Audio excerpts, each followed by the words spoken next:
Bismillahirrahmanirrahim. Assalamualaikum warahmatullahi wabarakatuh.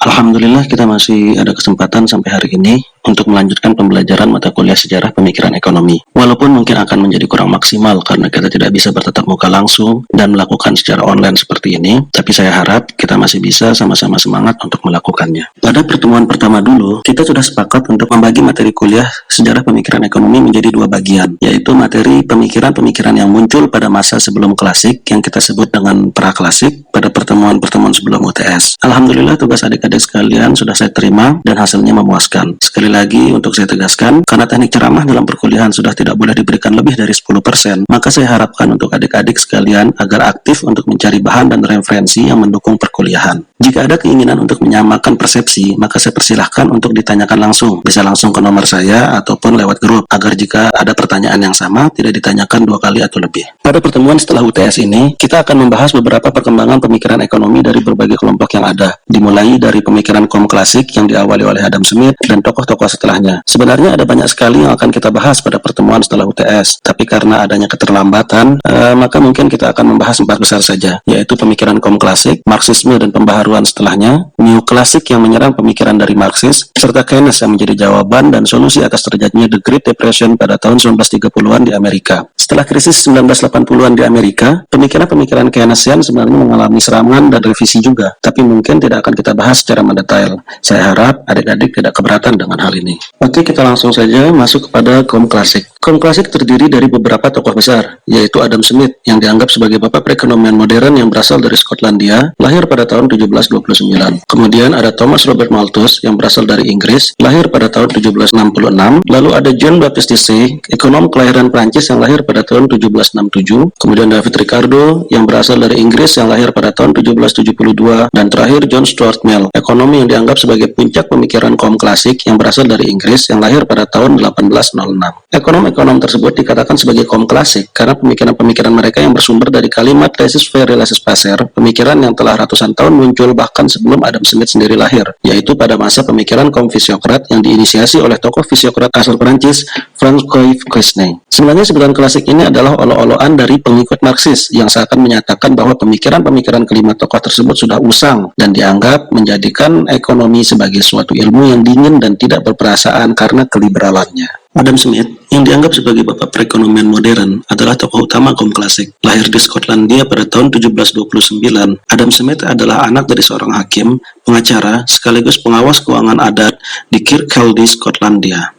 Tokoh intelektual yang sepanjang hidupnya memutuskan untuk tidak pernah menikah dan hidup bersama ibunya hingga meninggal di Edinburgh ini telah menghasilkan 2 magnum opus yang pengaruhnya bisa kita rasakan sampai saat ini. Bukunya yang sangat terkenal di dunia ekonomi, The Wealth of Nations, selalu menjadi rujukan bagi pemikir-pemikir ekonomi ratusan tahun setelahnya. Idiom terkenal The Invisible Hand yang melekat pada dirinya tertuang di dalam buku tersebut bersama pemikiran-pemikirannya terkait ekonomi. Selain dikenal sebagai seorang ekonom, Adam Smith sendiri sebenarnya bisa dikatakan sebagai seorang filsuf. Uraian pemikirannya terkait ekonomi yang tertuang di The Wealth of Nations dilakukan dengan pendekatan deduktif dan historis yang akhirnya menghasilkan 900-an halaman. Namun, sebelum menghasilkan buku yang berjudul lengkap An Inquiry into the Nature and Causes of the Wealth of Nations tersebut, Adam Smith lebih dulu menghasilkan buku yang tidak kalah terkenalnya, The Theory of Moral Sentiments, yang ditulis pada tahun 1759. Di dalam buku The Theory of Moral Sentiments tersebut, Adam Smith menggambarkan bahwa manusia itu adalah makhluk individualis yang sangat mencintai dirinya sendiri. Selain itu, dia juga banyak membahas terkait moral yang harus dimiliki oleh individu dan menghubungkannya dengan manusia sebagai homo economicus. Seperti yang sudah saya sebutkan sebelumnya, Adam Smith adalah tokoh penganut laissez-faire laissez-passer. Adagium yang diungkapkan oleh Francis Quesnay ini pada dasarnya adalah semboyan yang diungkapkan untuk membela sektor pertanian dari keserakahan kapitalis pada saat itu. Semoga adik-adik masih ingat bahwa inti dari pemikiran kaum fisiokrat adalah alam, dan bagi fisiokrat, kasta tertinggi dalam masyarakat adalah petani. Itulah mengapa secara sederhana laissez-faire laissez-passer secara sederhana bisa diartikan biarkan semua itu terjadi, biarkan semua berlalu. Jangan campur tangan, alam semesta akan dapat mengatur dirinya sendiri. Namun, walaupun memiliki kesamaan dalam memandang masalah tidak perlu adanya campur tangan dan menganggap produksi barang dan jasa sebagai sumber utama kemakmuran sebuah negara, Adam Smith memiliki perbedaan dengan Quesnay terkait faktor yang paling dominan dalam menentukan kemakmuran sebuah negara. Jika kaum fisiokrat menganggap alamlah yang menjadi faktor utama, maka bagi Smith, manusialah yang menjadi faktor utama. Alasannya dasarnya, alam tidak akan ada artinya jika sumber daya manusianya tidak sanggup untuk mengolah alam agar bisa memberikan kemakmuran. Ada banyak sekali pemikiran yang disumbangkan oleh Adam Smith terkait perekonomian dalam The Wealth of Nations. Di antaranya adalah, pada hakikatnya manusia itu serakah. Pemikiran yang menyatakan bahwa pada dasarnya manusia itu serakah sudah lama ada, bahkan sebelum Adam Smith lahir. Mungkin adik-adik masih ingat, Plato pernah membahas terkait keserakahan manusia dalam bukunya Res Publica. Ia berpendapat, jika keserakahan itu tidak bisa dikendalikan, maka akan membawa negara pada kehancuran. Seorang filsuf sekaligus ekonom, Bernard de Mandeville, dalam bukunya The Fable of the Beast, juga menyatakan hal yang sama dengan Plato. Adam Smith juga memiliki pandangan yang sama terkait dengan keserakahan manusia. Namun bagi Smith, keserakahan manusia bisa menjadi positif karena akan memacu pertumbuhan dan pembangunan secara keseluruhan. Yang kedua, mekanisme pasar bebas. Mekanisme pasar bebas adalah sebuah sistem yang menentukan terbentuknya harga, yang di dalam prosesnya dapat dipengaruhi oleh berbagai hal. Di antaranya adalah permintaan dan penawaran, distribusi, kebijakan pemerintah, pekerja, uang, pajak, dan keamanan. Di dalam prosesnya tersebut diharuskan adanya asas moralitas, antara lain persaingan yang sehat, kejujuran, keterbukaan, dan keadilan. Smith sangat menolak adanya campur tangan pemerintah dalam proses tersebut. Teori nilai, menurut Smith, barang mempunyai dua nilai. Pertama, nilai guna atau value in use, dan kedua, nilai tukar atau value in exchange. Suatu barang bisa punya nilai pakai yang lebih tinggi daripada nilai tukar, dan begitu juga sebaliknya. Ukuran nilai tukar sebuah komoditas adalah jumlah kerja yang memungkinkan seseorang untuk membeli atau menguasai komoditas yang lain dalam pasar. Dengan ini, Smith maksudkan bahwa kerja adalah ukuran alamiah dan faktor terakhir yang menentukan nilai suatu barang. Nilai tukar atau harga dari suatu barang ditentukan oleh jumlah tenaga kerja yang diperlukan untuk menghasilkan barang tersebut. Kemudian bagaimana menentukan jumlah tenaga kerja? Menurut Smith, untuk mengukur tenaga kerja yang dicurahkan dalam menghasilkan suatu barang atau jasa tidak bisa hanya diukur dari jam atau hari kerja saja, sebab keterampilan tiap orang itu tidak sama. Untuk itu, ia menggunakan harga tenaga kerja sebagai alat ukur, yaitu upah yang diterimanya dalam menghasilkan barang tersebut. Yang keempat adalah teori pembagian kerja. Dalam tulisannya, Smith cukup banyak memberikan perhatian pada produktivitas tenaga kerja. Smith mengambil kesimpulan bahwa produktivitas tenaga kerja dapat ditingkatkan melalui apa yang disebutnya dengan pembagian kerja atau division of labor. Pembagian kerja akan mendorong spesialisasi di mana orang akan memilih mengerjakan yang terbaik sesuai dengan bakat dan kemampuannya masing-masing.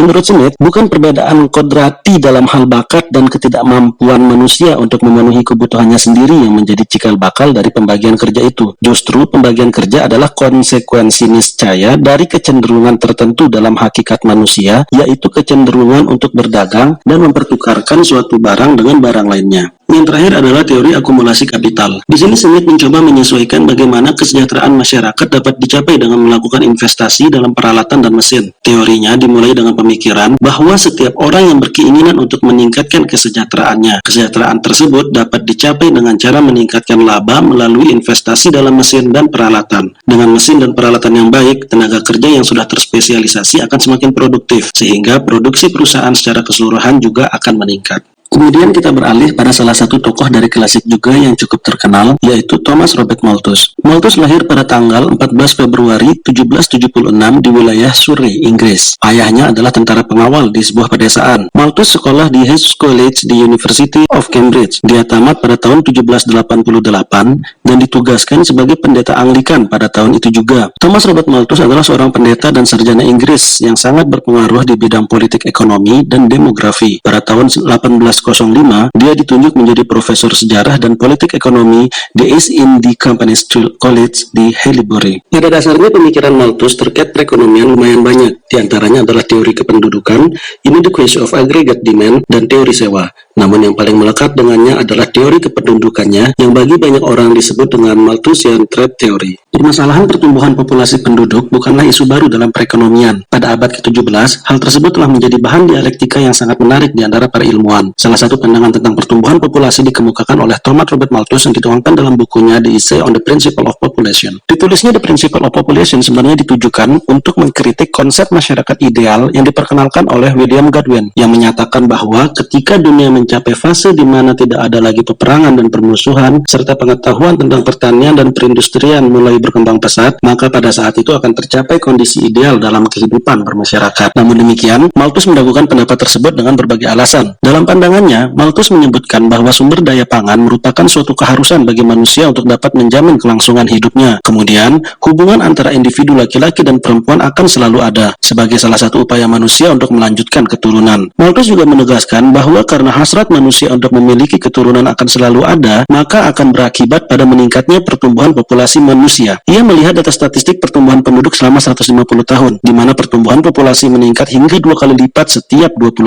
tahunnya. Dari sini kemudian, Malthus menyatakan bahwa pertumbuhan populasi penduduk akan selalu mengikuti deret ukur. Sementara di sisi lain, pertumbuhan sumber daya pangan dan produksi yang tersedia untuk dikonsumsi bergerak secara pelan mengikuti deret hitung. Kemudian mari kita beralih pada pemikir klasik yang ketiga, yaitu Jean Baptiste Say. Say adalah seorang ekonom yang berkebangsaan Prancis. Pada tahun 1803, Say berhasil membuat dirinya menjadi sosok yang akan diingat sepanjang masa dengan menghasilkan buku yang berjudul Treatise on Political Economy. Namun dengan beredarnya magnum opusnya tersebut, Say benar-benar menghadapi malapetaka karena buku tersebut banyak menyuarakan kritikan yang berhubungan dengan kebijakan-kebijakan Napoleon. Selain kritikan atas kebijakan Napoleon yang dialamatkan kepada pemerintah dan ekonom-ekonom yang mendukung kebijakan tersebut, Say juga melayangkan kritikan kepada sesama ekonom yang beraliran klasik seperti David Ricardo, Thomas Robert Malthus, dan John Stuart Mill.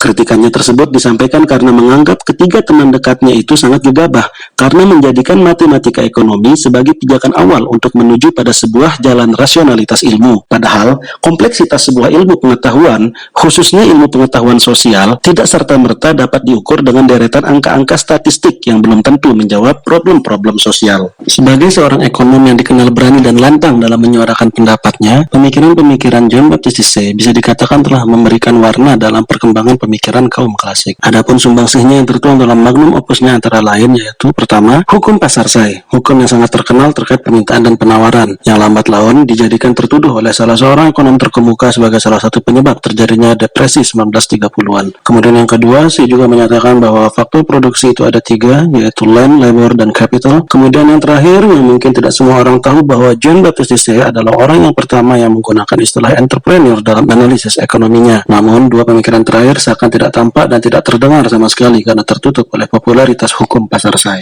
Sebagaimana yang telah saya sampaikan sebelumnya, kontribusi yang paling diingat dari Jean Baptiste Say adalah hukum pasar Say, yang paling sering dikutip sampai saat ini dengan kalimat penawaran menciptakan permintaannya sendiri. Kutipan tersebut dimulai oleh pendapat Keynes yang menjadikan hukum pasar Say sebagai salah satu yang paling bertanggung jawab, selain teori-teori klasik lainnya juga, atas terjadinya The Great Depression yang melanda Amerika pada tahun 1930-an. Skousen dalam bukunya menganggap bahwa Keynes lah yang sebenarnya telah mendistorsi hukum tersebut karena Keynes sendiri yang telah mendefinisikan hukum pasar Say sebagai penawaran yang menciptakan permintaannya sendiri di dalam bukunya The General Theory. Pada kesempatan yang sama, Mark Skousen meringkas hukum pasar Say dengan penawaran X menciptakan permintaan untuk Y dengan analogi yang disampaikan oleh Say sendiri dengan the greater the crop, the larger are the purchases of the grower. A bad harvest, on the contrary, hurts the sale of commodities at large. Yang secara sederhana bisa diartikan dengan semakin besar panen yang dilakukan oleh petani, maka akan semakin besar pula pembelian yang mengarah pada perputaran keuangan mereka. Sebaliknya, panen yang buruk akan merusak itu semua pada umumnya. Singkatnya, Keynes, sebagaimana dikutip oleh Skousen dalam bukunya, mengatakan bahwa secara ringkas hukum pasar Say adalah sebagai berikut. Pertama, sebuah negara tidak bisa memiliki terlalu banyak kapital. Kedua, investasi adalah basis dari pertumbuhan ekonomi. Ketiga, permintaan disebabkan oleh produksi. Keempat, kekurangan permintaan bukan penyebab gangguan perekonomian. Gangguan dalam perekonomian akan muncul hanya jika barang tidak diproduksi dalam proporsi yang tepat satu sama lainnya. Jika kita perhatikan untuk poin 1 dan 2 akan sangat terlihat bagaimana pengaruh pemikiran Adam Smith pada pemikiran-pemikiran yang dituangkan Say di dalam bukunya Treatise on Political Economy. David Ricardo lahir di London, Inggris. Sebagaimana ayahnya, David Ricardo juga terjun di bidang pasar bebas sejak umur 14 tahun. Beberapa tahun setelah pensiun sebagai pialang, ia bergabung dengan Dewan Rakyat Britania Raya pada bulan Agustus 1818 mewakili Borough Portaling. Ia memegang jabatan ini selama 4 tahun. David Ricardo adalah salah satu pemikir dari kaum klasik yang sangat berpengaruh pada masanya. Bahkan, hingga saat ini, pemikiran-pemikirannya masih digunakan dalam dunia ekonomi, terutama teori keunggulan komparatifnya yang berkaitan dengan perdagangan internasional. Dengan latar belakang pekerjaan di pasar modal, Ricardo banyak menulis buku yang membahas tentang keuangan dan perbankan. Pada tahun 1815, ia menerbitkan Essay on the Influent Low Price of Corn on the Profit Stock, yang pada tahun 1817 diubah menjadi The Principles of Political Economy and Taxation. Di dalam buku ini, Ricardo menuliskan semua pemikiran-pemikirannya terkait dengan perekonomian yang membuatnya bisa diingat sepanjang masa. Di dalam buku The Principles of Political Economy and Taxation, Ricardo mengemukakan beberapa teori, di antaranya adalah teori sewa tanah, teori nilai kerja dan upah alami, teori uang, dan yang paling terkenal adalah teori keunggulan komparatif. Di dalam teori sewa tanah, Ricardo menjelaskan bahwa jenis tanah itu berbeda-beda. Ada yang subur, kurang subur, hingga tidak subur sama sekali. Semakin subur tanah, maka produktivitas tanah itu akan semakin tinggi. Dengan demikian, untuk menghasilkan satu-satunya unit produksi diperlukan biaya-biaya yang secara rata-rata dan marginal akan lebih rendah pula. Begitu pula sebaliknya bagi tanah yang kurang subur dan tidak subur sama sekali. Pembahasan terkait sewa tanah sebenarnya bukanlah hal yang sangat baru. Adam Smith pernah membahasnya. Bahkan lebih jauh lagi, kaum fisiokrat juga telah melakukan hal yang sama. Namun, walaupun begitu, pendapat Smith dan fisiokrat yang menyatakan bahwa tingkat sewa tanah ditentukan oleh tanah yang subur atau tidak bertolak belakang dengan teori yang disampaikan oleh Ricardo. Bagi Ricardo, yang menentukan tingginya tingkat sewa tanah adalah tanah marginal yang didefinisikan oleh Ricardo sebagai tanah yang paling tidak subur, yang paling terakhir masuk ke dalam pasar. Ricardo menggunakan analisis yang sama sekali baru dalam hal ini, yaitu pendekatan analisis marginal, yang pada kemudian hari ternyata sangat penting dalam pengembangan teori-teori ekonomi setelah dikembangkan lebih lanjut oleh pakar-pakar neoklasik. Terkait dengan teori nilai kerja dan upah alami, Ricardo menjelaskan nilai tukar suatu barang ditentukan oleh ongkos yang perlu dikeluarkan untuk menghasilkan barang tersebut. Ongkos itu berupa biaya untuk bahan mentah dan upah buruh yang besarnya hanya cukup untuk dapat bertahan hidup saja, atau biasa disebut dengan subsisten bagi buruh yang bersangkutan. Upah buruh yang subsisten inilah yang disebut dengan upah alami. Bagi Ricardo, yang paling menentukan tingkat harga adalah upah alami ini. Jika harga ditetapkan lebih besar dari biaya-biaya termasuk upah alami, maka dalam jangka pendek perusahaan akan menikmati laba ekonomi. Laba-laba ini akan menarik perusahaan lain untuk masuk ke dalam pasar, yang tentunya akan membuat terjadinya overproduksi. Kelebihan supply ini akan mendorong harga turun kembali pada keseimbangan semula. Sebenarnya teori ini dimasukkan untuk menjelaskan tentang nilai tukar sebuah barang atau komoditas. Namun, nama besar Ricardo membuat pendapatnya ini dijadikan landasan kebijakan bagi perusahaan-perusahaan saat itu yang berimplikasi pada semakin rendahnya tingkat upah karena perusahaan berlomba-lomba untuk menawarkan barang atau komoditas yang harganya jauh lebih murah demi mendapatkan laba ekonomi yang lebih lama. Pendapat Ricardo ini yang di kemudian hari disebut sebagai teori upah besi oleh kaum sosialis yang diinisiasi oleh Karl Marx. Tentang teori uang, David Ricardo menjelaskan bahwa jumlah atau kuantitas uang yang beredar akan berpengaruh pada tingkat harga. Jika jumlah uang yang beredar meningkat, maka harga barang dan jasa akan naik pula. Begitu pula sebaliknya. Pendapat Ricardo ini di kemudian hari diperdalam dengan lebih jelas dan detail oleh Irving Fisher dengan teori kuantitas uangnya yang dituangkan dalam bukunya yang berjudul The Purchasing Power of Money. Teori Ricardo terkait pengaruh uang yang beredar terhadap harga ini menjadikannya orang pertama yang berbicara terkait dengan moneter. Ricardo sang monetaris, sebutan Skousen untuknya, menuliskan pandangan terkait teori uang ini di dalam bukunya yang berjudul The High Price of Bullion yang diterbitkan pada tahun 1811 yang bertujuan untuk mengkritik kebijakan Bank of England yang mengeluarkan terlalu banyak banknote sehingga menyebabkan inflasi yang tinggi di Inggris pada periode 1809. Yang terakhir, Ricardo mengemukakan salah satu hukum terbesar dalam ilmu ekonomi, yaitu keuntungan komparatif yang menjadi pukulan telak bagi kaum proteksionisme.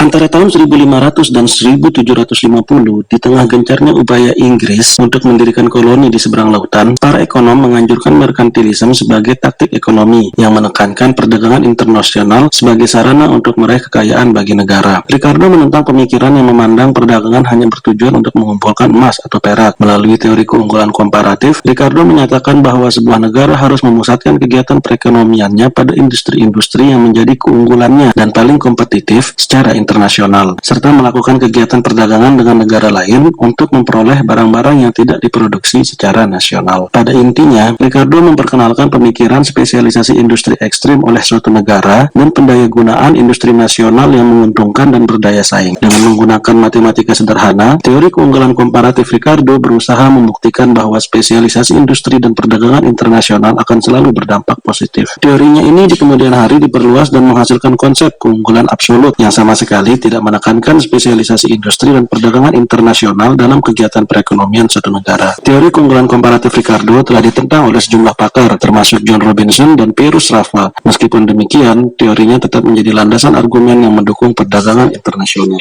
John Stuart Mill lahir di London pada tahun 1806. John Stuart Mill adalah cendekiawan besar, tokoh liberal klasik, dan pendukung aliran ekonomi klasik. Seperti Ricardo, Mill mendorong kebebasan personal dan membela hukum pasar saya yang merupakan landasan makroekonomi klasik. Sebagaimana Ricardo, dia juga menentang uang kertas yang tidak dapat dipertukarkan. Dia keberatan terhadap terhadap moralitas yang dipaksakan, intoleransi, dan negara agama. Dan dia adalah seorang abolisionis yang mendukung hak perempuan untuk memilih pada saat itu. Tetapi Mill juga terkenal dengan ketidakkonsistenannya dan kontradiksi-kontradiksinya. Dia membela kebebasan berusaha, tetapi dia mengaku sebagai seorang sosialis. Kesukaannya pada utilitarian Bethamed membutakan dirinya sehingga dia mendesak pemerintah untuk campur tangan dalam perekonomian. Kebanyakan pakar ekonomi sepakat bahwa ajaran klasik mencapai puncaknya di tangan John Stuart Mill. John Stuart Mill merupakan salah satu tokoh utilitarianisme yang terkenal dalam menelurkan konsep kebebasan yang dituangkan secara komprehensif di dalam bukunya On Liberty. Selain mengarang buku On Liberty dan Utilitarianism, Mill juga mengarang sebuah buku yang berkaitan dengan ekonomi yang berjudul Principles of Political Economy pada tahun 1848. The Principles of Political Economy dimaksudkan untuk menyarikan teori-teori ekonomi pada masanya. Dalam kenyataannya, buku tersebut dapat dikatakan sebagai apogi dari mazhab klasik, mulai dari Adam Smith, Malthus, Say, dan Ricardo. Dalam buku tersebut, Mill mengatakan tidak ada teori yang orisinal dari pemikirannya sendiri. Namun bagaimanapun, Mill adalah sosok pertama yang mencetuskan konsep return to scale dan mengemukakan ide tentang konsep elastisitas permintaan yang di kemudian hari dikembangkan lebih lanjut oleh tokoh neoklasik Alfred Marshall.